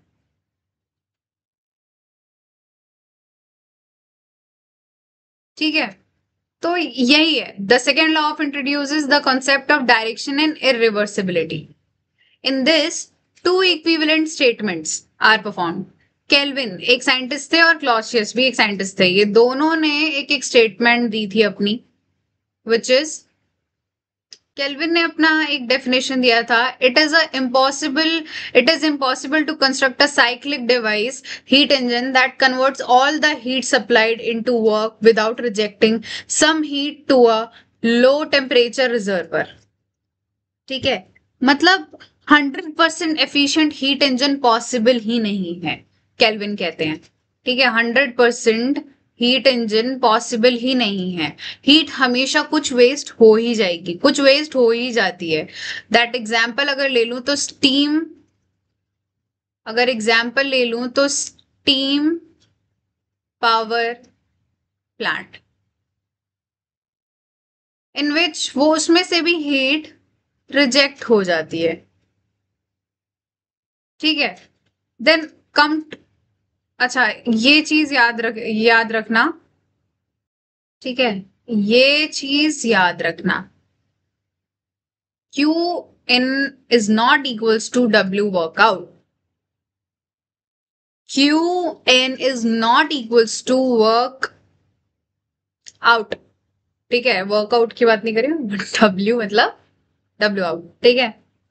देन क्लॉसियस कहते हैं it is impossible to construct a device whose sole effect is to transfer heat from colder body to hotter body without external work. इसका सबसे बड़ा एग्जाम्पल हमारा है रेफ्रिजरेटर।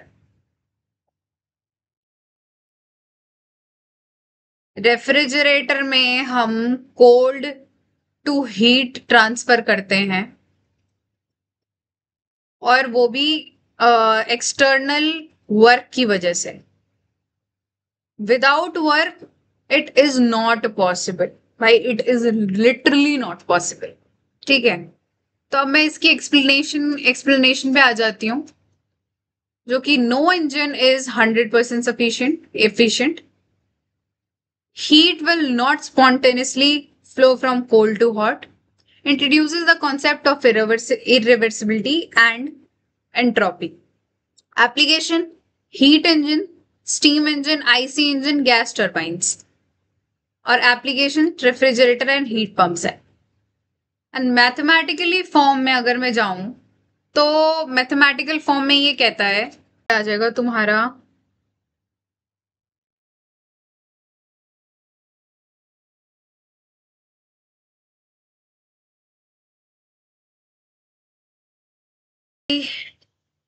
लॉज. ये तुम्हें पढ़ने ही पढ़ने हैं, ये बहुत इंपॉर्टेंट चीज है.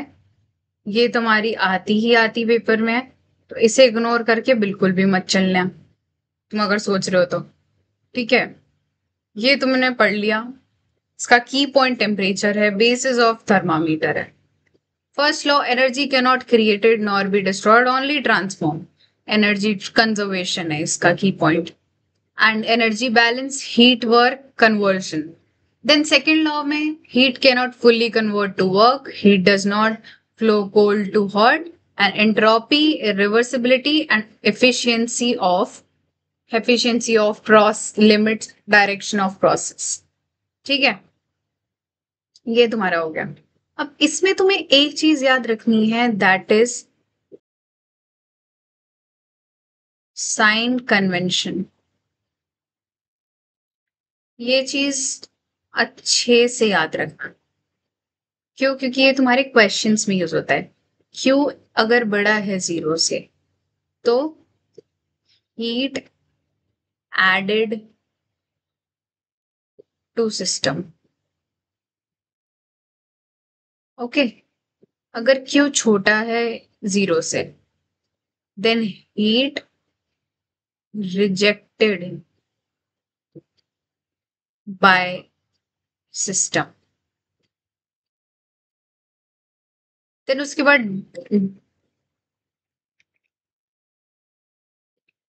W, वर्क अगर ग्रेटर देन 0 है then work done by system है. देन अगर वर्क डन स्मॉलर देन 0 है then work done on system. ठीक है, ये चारों साइन कन्वेंशन तुम्हें आने चाहिए for numericals. This used in numericals. ठीक है, न्यूमेरिकल्स में ये यूज होता है तुम्हारा. Okay, done with main part. Now come to entropy concept.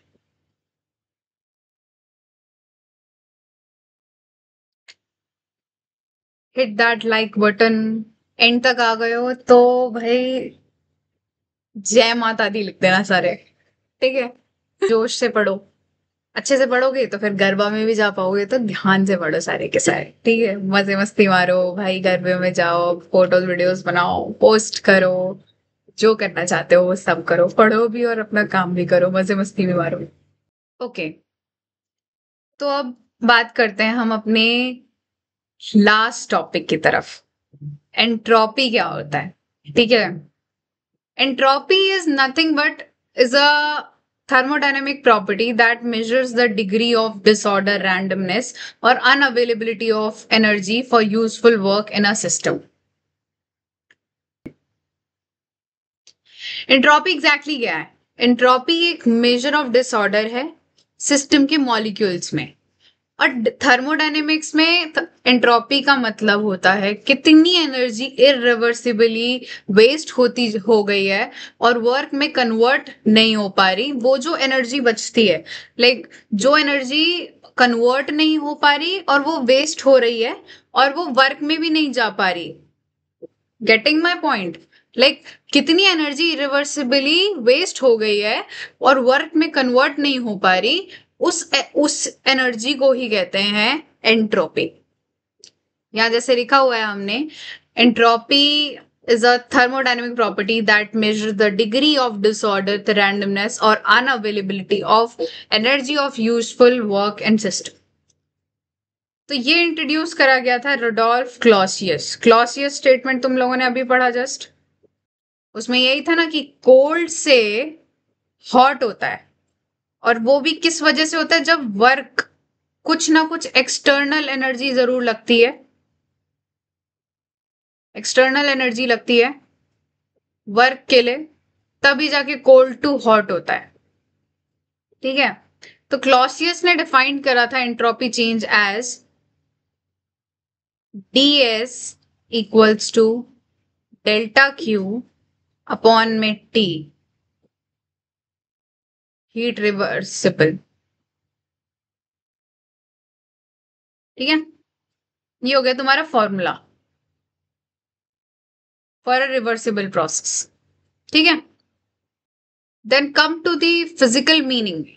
A measure of energy dispersal at given temperature. If entropy increases, energy becomes more spread out and less available for doing. Example अब ice melting का ले लेते हैं example. ठीक है. जब ice खुद मतलब बना होता है, जब वो सॉलिड होता है, जैसे आइस है वो सॉलिड है. ठीक है. जैसे सॉलिड है वो आइस है, तब तब उसमें एंट्रोपी कम होती है. और जब वो पानी बन जाता है तो एंट्रोपी ज्यादा हो जाती है. समझ रहे हो? समझ रहे हो? अब जैसे अगर मैं एक परफ्यूम का एग्जांपल ले लूं. ठीक है.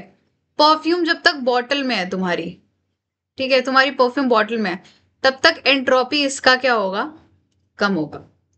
और जब वो बॉटल में से मतलब जैसे हम बाहर स्प्रे कर देते हैं, जब वो बाहर सराउंडिंग में आ जाता है, तब एंट्रोपी बढ़ जाती है. इससे तुम्हें समझ आया कि एंट्रोपी क्या होता है. एंट्रोपी वो वेस्ट मतलब एक तरह से वो waste randomness unavailability of energy है, जो मतलब जो वर्क के लिए यूज नहीं हो पाती, मतलब वो जो एनर्जी एक बीच की बच रही है वो होती है एंट्रोपी. ठीक है. अब चलो गाइस, बढ़ते हैं अब अपने थोड़ी एंडिंग की तरफ. Entropy change. एंट्रोपी चेंज का जनरल इक्वेशन क्या है? Delta S equals to delta Q upon में डेल क्यू अपॉन में टी रिवर्सिबल. ये डेल होता है, पता है ना?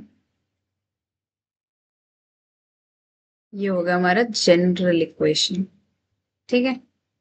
अब हमारा आइसोथर्मल रिवर्सिबल प्रोसेस में क्या होता है? Delta S equals to Q by T.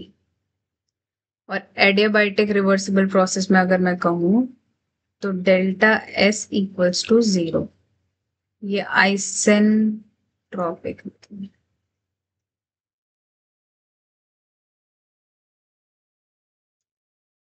ठीक है. और इरिवर्सिबल प्रोसेस में ग्रेटर देन 0 होता है. ठीक है. Got it guys? समझ आ रहा है सबको? जैसे जैसे लिख रही हूँ वैसे वैसे सारे नोट्स बनाते जा रहे हो ना, कहीं पता चले बस रैंडमली देख के. अगर तुम देखो देख के सिर्फ चले जाओगे तब तो तुम ही खुद भूल जाओगे पेपर में. याद रखो कि पढ़ना पड़ेगा. ऐसा नहीं तुम इंजीनियरिंग करने आए हो भाई, यहाँ बिना पढ़े तुम्हारा कुछ नहीं होगा. अब इसमें है delta S is equal to 0. ठीक है. एंट्रोपी प्रिंसिपल में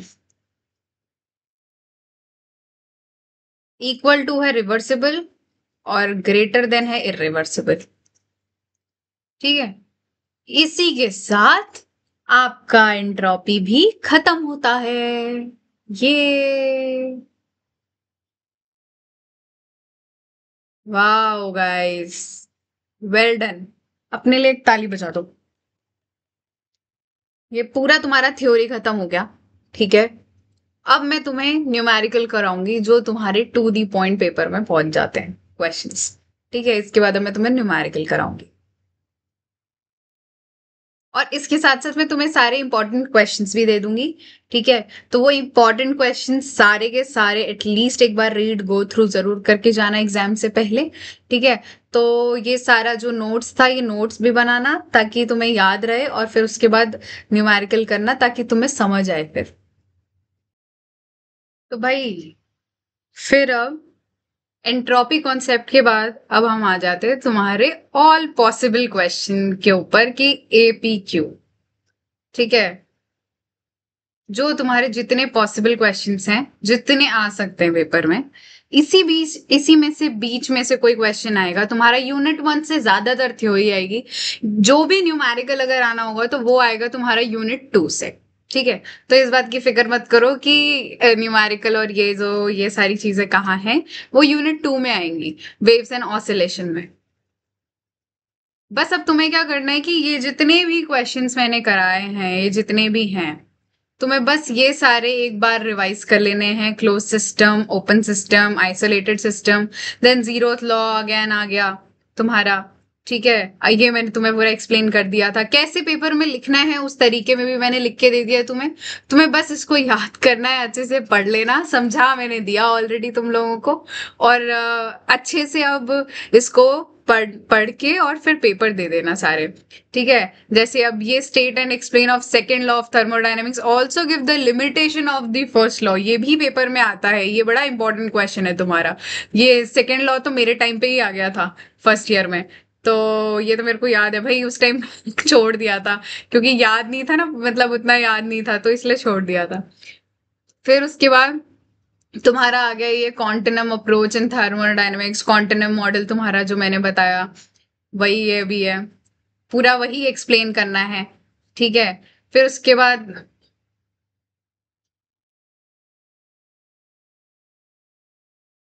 नहीं नहीं, एक्चुअली सॉरी, देखो यहाँ ये अप्रोच है।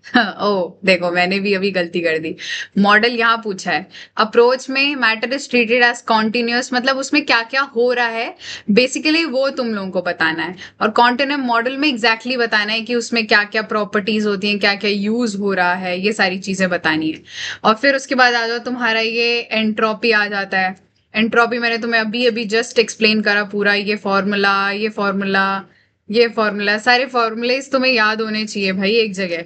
ठीक है, उसके बाद ये कैसी स्टैटिक प्रोसेस, ये मैंने तुम्हें उस टाइम लिख के नहीं बताया था, तो इधर मैंने एक क्वेश्चन में डाल दिया, quasi static process is a carried infinitely slowly to the system remains in near equilibrium at every instant. ठीक है, तो ये सारे क्वेश्चंस ना तुम्हारे कवर होने चाहिए, ये तुम्हारे मोस्ट इंपॉर्टेंट क्वेश्चंस हैं, और इन क्वेश्चंस में से ही मिलजुल के तुम्हारे पेपर बन जाता है। ठीक है, तो what is a thermal equilibrium? ठीक है, what is a thermal equilibrium? Explain. Two systems are in thermal equilibrium if have the same temperature and there are no net heat flow. ठीक है, ये सारी चीजें ना तुम्हें एक साथ ही याद, मतलब ध्यान रखना पड़ेगा, ये बहुत बेसिक अच्छी यूनिट है, इसको तुम्हें अपर हैंड लेके चलना चाहिए इस चीज का, कि तुम्हारा यूनिट 1 पूरा आ रहा है तो तुम्हारे ज्यादा से ज्यादा नंबर आने चाहिए। ठीक है, यूनिट 2 तो तुम्हारी असली भारी है। ठीक है, यूनिट 2 में तो भाई वो ज्यादा है, उसमें तो चलो आधी यूनिट आ रही है, तो उसमें तो 2 टॉपिक तुम्हारे गिन चुन के आने वाले हैं, तो तुम्हें उसी के अकॉर्डिंग प्रिपेयर करना है। ठीक है, और इसी के लिए तुम्हारे लिए मैंने एक चीट शीट भी बनाई है, ये तुम्हारी फॉर्मूला शीट भी मैं तुम्हें सब कुछ प्रोवाइड कर दूंगी, ये सब मैंने बनाई है अभी। ठीक है, ये तुम्हारे फॉर्मूलेज वगैरह, इसमें मतलब बेसिकली एक बात बता दूं तो जैसे ये आइडल गैस वाला फॉर्मूला है, ये बहुत इंपॉर्टेंट है। वैंडरवॉल वाला, ये वाला इंपॉर्टेंट है। फर्स्ट लॉ ऑफ थर्मोडायनेमिक्स लिखवा दिया, वर्क डन जनरल वाला लिखवा दिया। स्पेसिफिक हीट ये नहीं ज्यादा जरूरी है, मतलब ये तुम्हारे मतलब ये जो स्पेसिफिक हीट वगैरह है, ये सब तुम्हारे एंड टर्म के बेसिस पे ज्यादा जरूरी है, ये अभी मिड टर्म के बेसिस पे नहीं है। CPCV भी ठीक है। एंथैल्पी ये अभी आएगा नहीं, एंट्रोपी यहाँ आएगा, ये वाली चीज आएगी। ठीक है, और ज्यादा से ज्यादा एडिबायोटिक का मैं एक न्यूमेरिकल इसका तुम्हारे यूनिट 2 वाले पार्ट 2 में डाल दूंगी। ठीक है, और कार्नोट इंजन का भी एक क्वेश्चन तुम्हारा पार्ट 2 में आ जाएगा। ठीक है, अब इसी के साथ यहाँ हम दी एंड करते हैं। अपने यूनिट 1 को। मैं देखो, जो यहाँ तक पहुंच गया है तो अच्छा अच्छा, जो यहाँ तक एंड तक पहुंचा है तो लिख देना #फिजिक्स मास्टर। ठीक है, तो मैं समझ जाऊंगी कि कितने बंदों ने इस वीडियो को आखिरी तक देखा है और मेरी बात मानी है एग्जैक्टली कि भाई यहाँ तक पढ़ना है। ठीक है, बस मैं यही बोलूंगी कि अच्छे से पढ़ो, अच्छे से यूनिट की तैयारी करो, और तुम्हारा यूनिट 1 हर सब्जेक्ट में पक्का होना चाहिए। तुम्हारे एंड टर्म के बेसिस पे भी अच्छी चीज है, बाकी मिड टर्म के बेसिस पे तो बहुत ज्यादा अच्छी चीज है कि 30 में से तुम्हारे 20 मार्क्स के क्वेश्चंस तुम्हारे यूनिट 1 से ही आ रहे होंगे, और बाकी जो 10 मार्क बचेंगे वो तुम्हारे सेकंड यूनिट से डाल देंगे। तो अब थोड़ा अवेयर हो जाओ, एग्जाम अब बहुत पास में है। अब मुश्किल से, अब आज नवरात्रि का फर्स्ट डे है, तो अब मान के चलो तुम अपना 1 हफ्ते बाद तुम्हारे एग्जाम्स हैं, तो अब क्लियरली ये चीज दिख रही है कि तुम लोग अच्छे से पढ़ लो। ठीक है, तो इसी के साथ will continue this in part 2। Video सारे देख रहे हो लेकिन लाइक कोई नहीं कर रहा और सब्सक्राइब कोई नहीं कर रहा, तो सब्सक्राइब करना शुरू कर दो। आज की वीडियो पे ना भाई 50 लाइक मेरे को एटलीस्ट चाहिए और 300 सब्सक्राइबर्स चाहिए। ठीक है, तभी पार्ट 2 इसका आएगा। ठीक।